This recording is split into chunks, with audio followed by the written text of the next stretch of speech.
It's for shelter for their livestock in the winter. Rings in them, so it's quite extraordinary. I've never seen anything like this. Yeah, check it all out.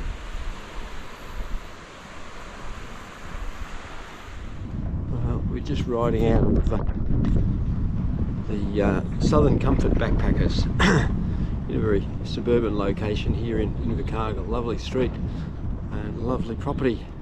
It's a lovely sunny day again. Meantime, up north in Auckland, we had flood warnings and evacuations and a state of disaster declared. My God, the contrast you get even in a country like New Zealand. First stop is Queen's Park here in Invercargill.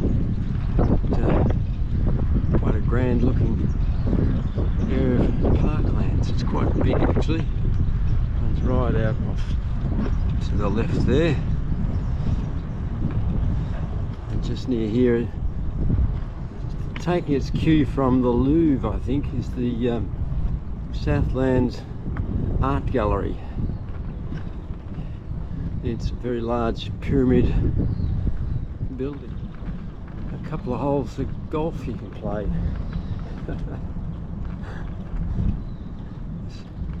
Two or three golf fairways. Good morning.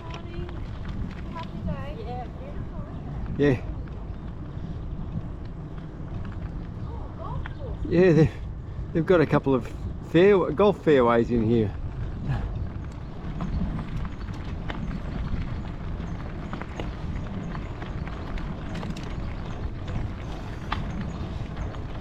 G'day.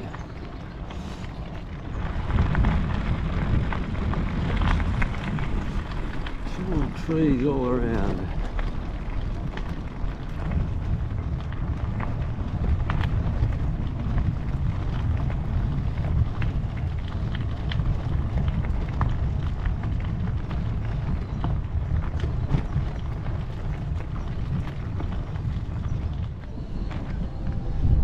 Got a bit of a festival going on or something, I don't know.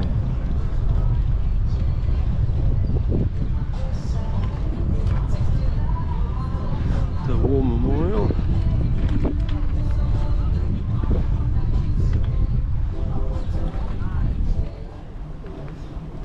Oh, this is obviously the Grand Avenue with a fountain up the other end.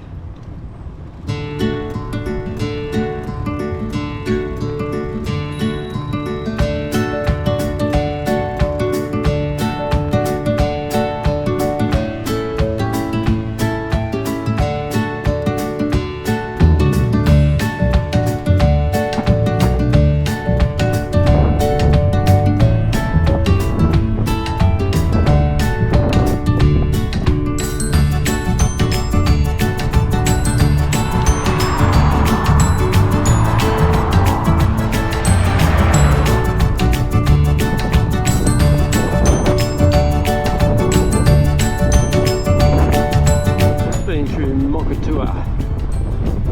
26 kilometres to go. Mostly flat, says Google. But mostly flat means lots of little ups and downs. And with a headwind. Bit of a slog into all this wind. Battling on. Yeah, it's a bit of a push. Hedges are a big thing out here in Southland. Important, I guess, for shelter for their livestock in the winter. This place is called Gorge Roads. Enough of a township to have a primary school. Yeah.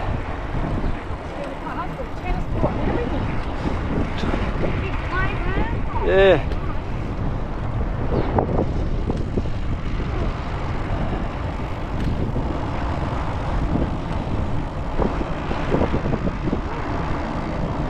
Community centre and school.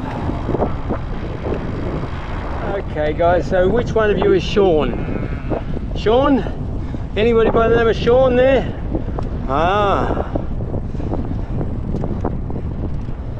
Well, I finally got to the top of that hill and rewarded with a very nice view over the, I don't know what the inlet's called, but the big estuary at the mouth of which is Fortrose. Glorious blue view.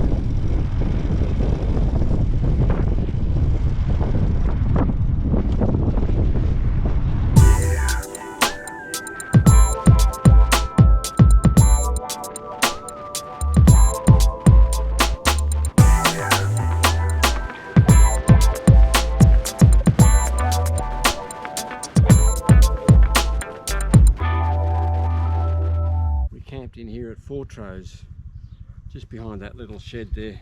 It's a campsite area near all the historic signs. Quite a good little spot, but the sandflies got busy this morning. They've driven us out. It's a great campsite right by the water. You can see the Matora River and inlet, big sand spit there. Those trees over there leaning across to towards the east sort of indicate the wind. There's no wind today, it's dead calm, but look at how those trees are growing.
Kilometres from Tokanui on this very pleasant scenic southern route, southern scenic way they call it, and traffic's pretty light, road's a nice ride,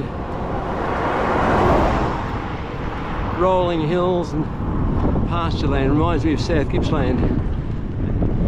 They're very small towns, but this place Tokanui we come out to, turns out it's actually bigger than I thought.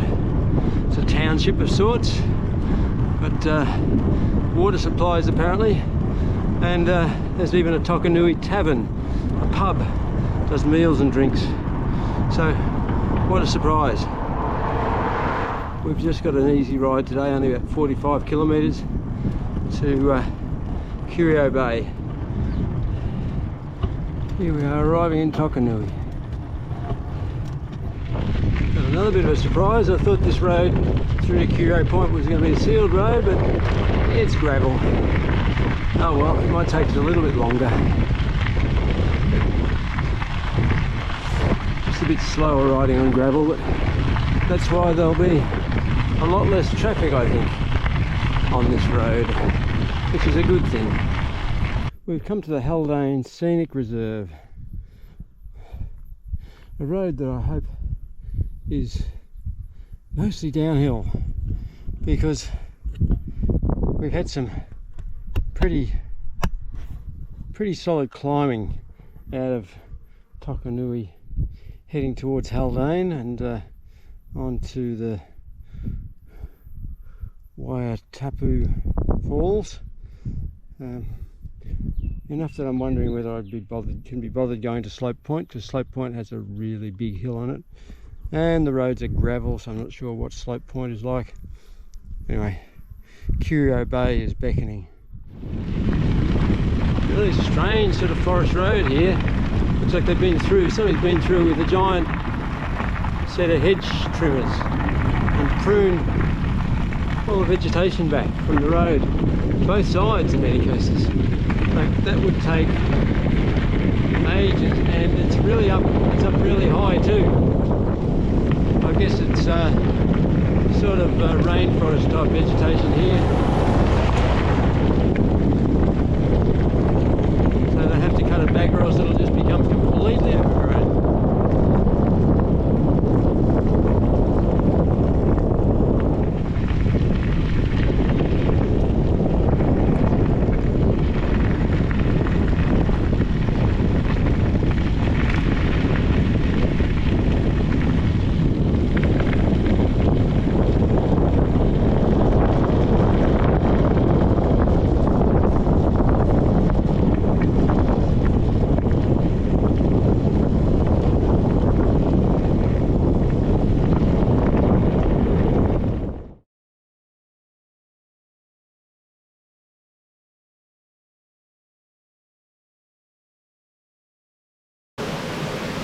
We hiked all the way up into the hills, come to this creek, and the top end of this creek,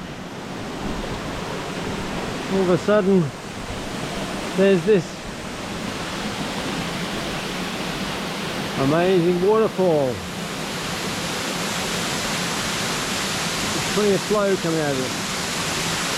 Dry season, but there's plenty of water there.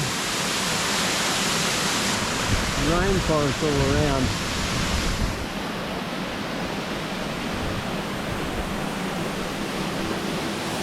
Deep up in the Catlins.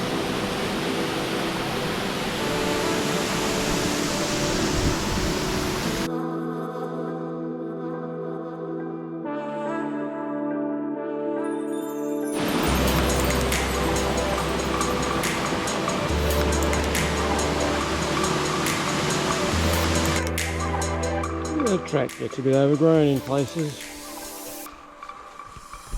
You sort of wouldn't even know there was a track there. There's a way through the tree ferns.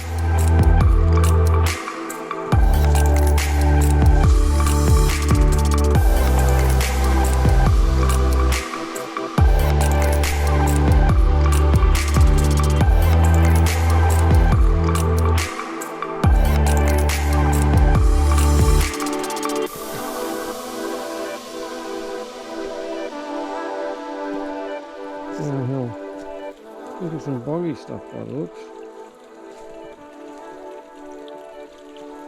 Okay, this is interesting. Look at those logs. Yep. Oh, there's a creek flowing through.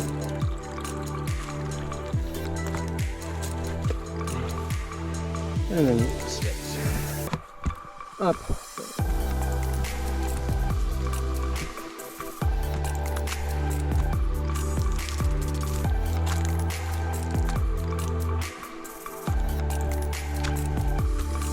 It's been a bit of an adventure. A bit of steep stuff. And creeks to cross. But some people describe this completely overgrown. I wouldn't call it that. It's just modern. Most of the way. You can pull a track. It gets a bit tricky through there.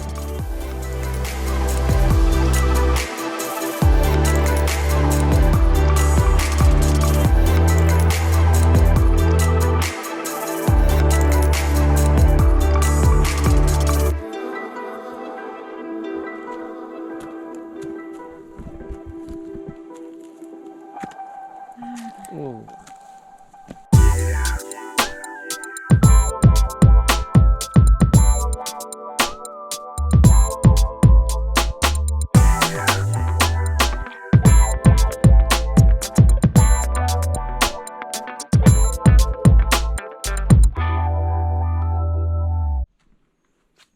Quite an amazing grove of tree ferns here, all around me.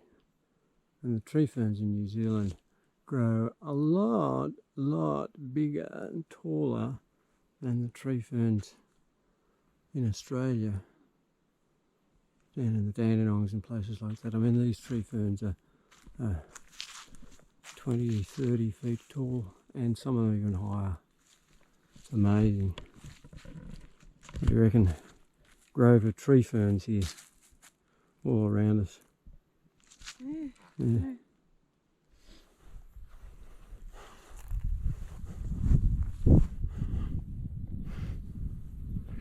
And just like that, we pop out into the sun. Right.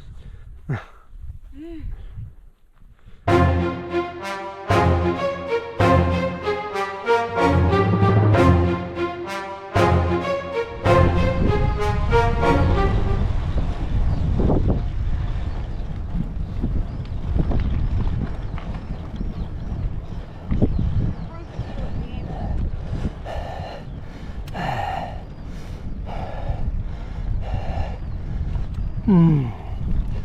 Curio Bay, top of the hill.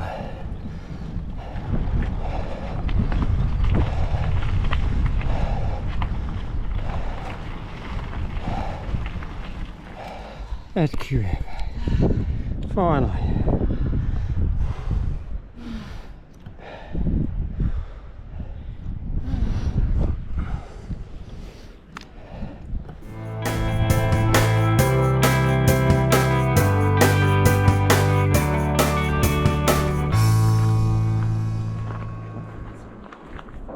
These fellas are somewhat special. Less than 300 breeding pair on mainland New Zealand. 80% of fledglings die during their first year at sea. Poor things. Down here on the coastal platform we've got the petrified forest, fossilised. Oh, there's logs down there. You can see the logs in the rock. Yeah. And clearly see the lines of those fossilised logs all across the rock platform.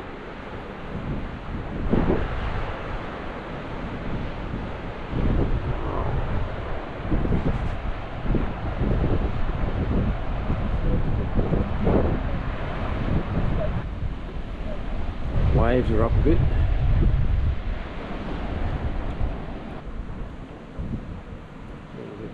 Birds and flag flats, it's just a lush forest.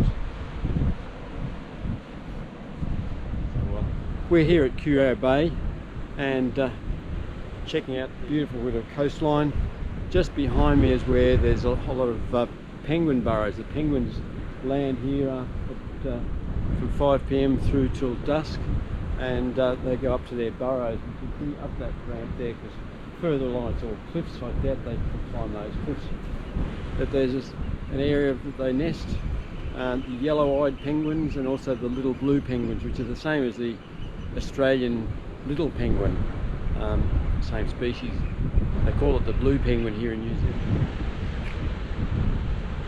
This is where this petrified forest is. You can see, you can quite clearly see the grain of the timber. Just amazing stuff. There were floods that washed the trees out.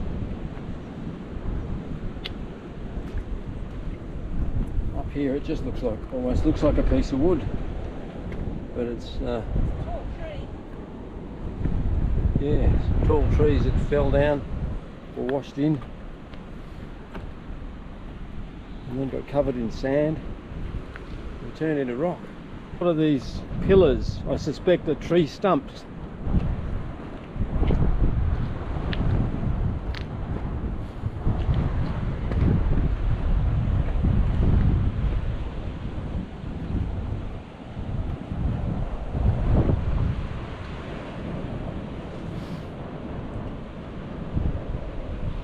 In the cliffs behind us, there's what clearly is obviously a series of logs, many logs that are embedded in the cliff, that are actually underground part of the cliff, and you can see them as a cross-section view. So it's quite a remarkable geological location. It shows some of the ancient history of New Zealand going back millions of years. Here's clearly three tree stumps that were broken off by a flood at some stage, and that's the remains of them. There's some more. There's another, you can see the growth rings right there. The tree that was knocked down.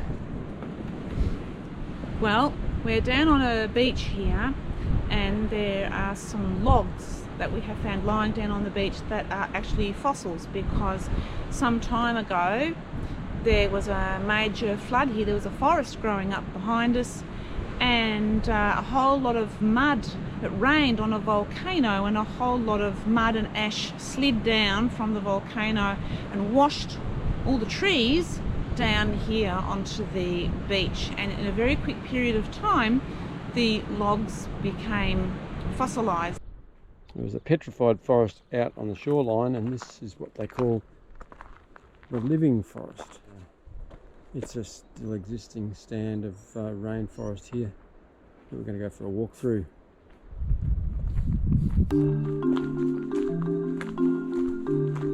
Similar sort of rainforest to what we had on the waterfalls track.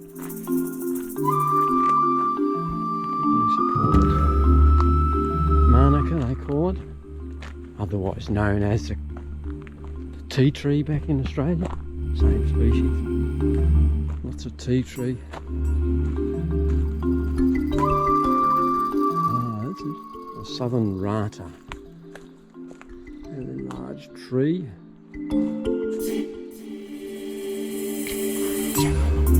Fairly common through the forest around here, I believe.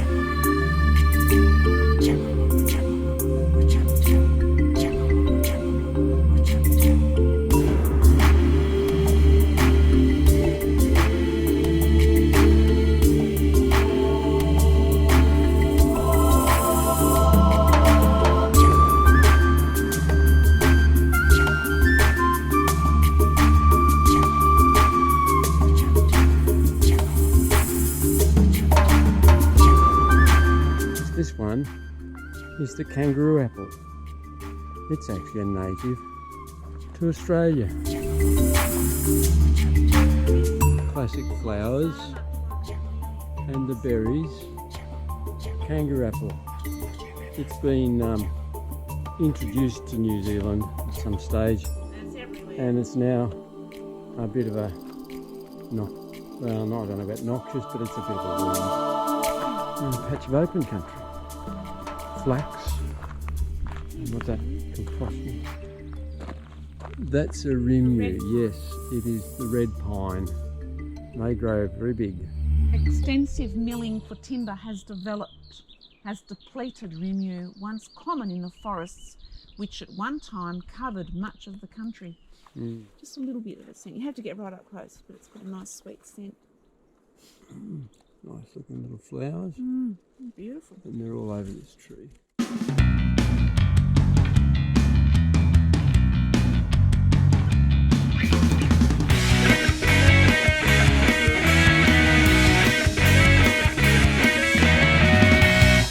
Notice also they don't lose their fronds here in New Zealand, unlike in Australia, because In Australia, our tree ferns often get their fronds removed by fire. This is another view over the area of the petrified forest. And down there, there's a boardwalk down from the cliffs. Takes you down to the area of the petrified forest, the remnants of the forest destroyed by a volcanic. We just walked down from the campground, which is up behind me, and we came down here to discover this gorgeous beach out in front of us. There's a lot of holiday houses over there in the far distance, and all of the bay here arcing around, really sheltered.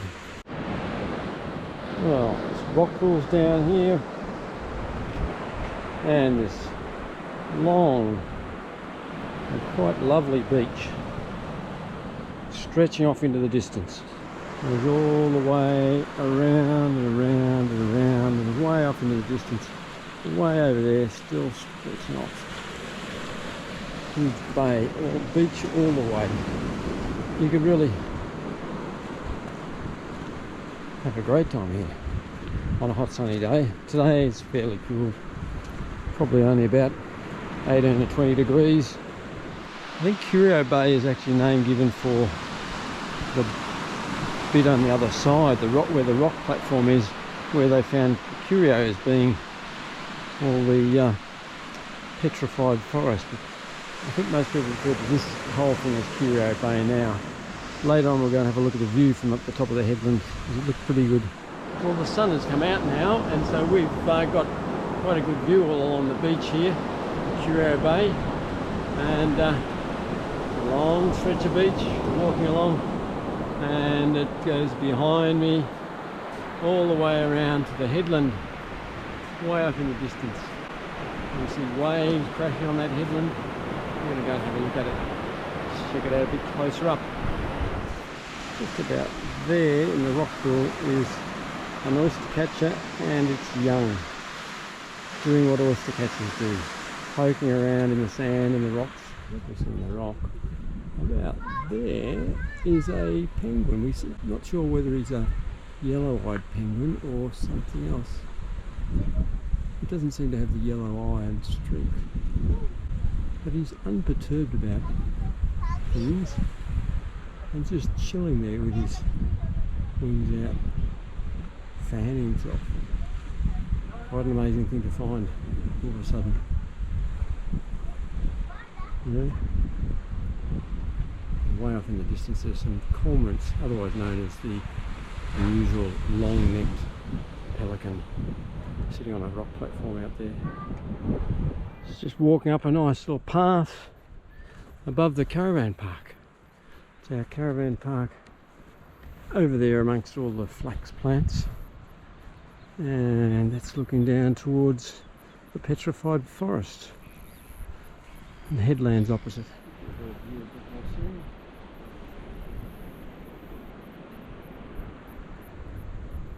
Some of these campsites here are quite amazing.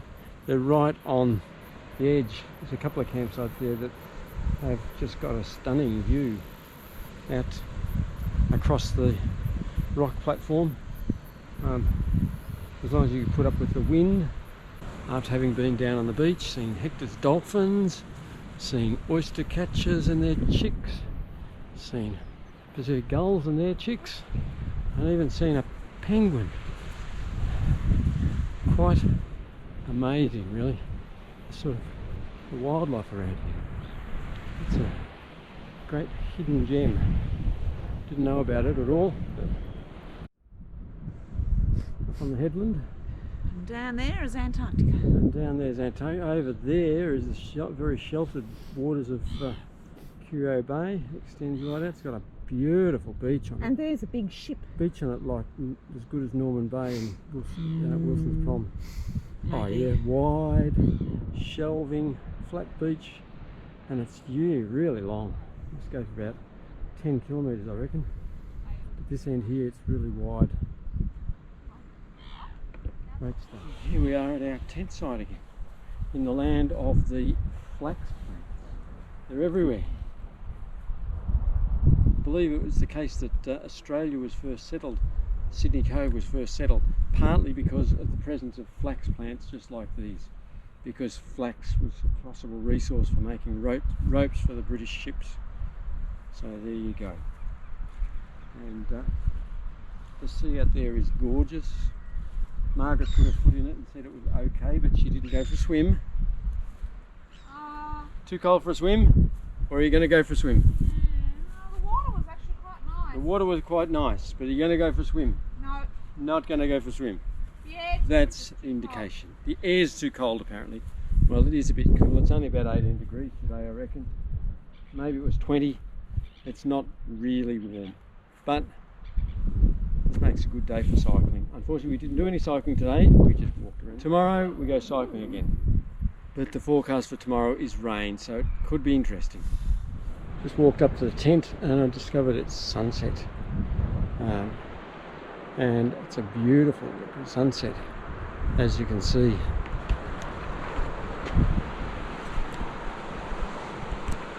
It's probably only getting a bit better.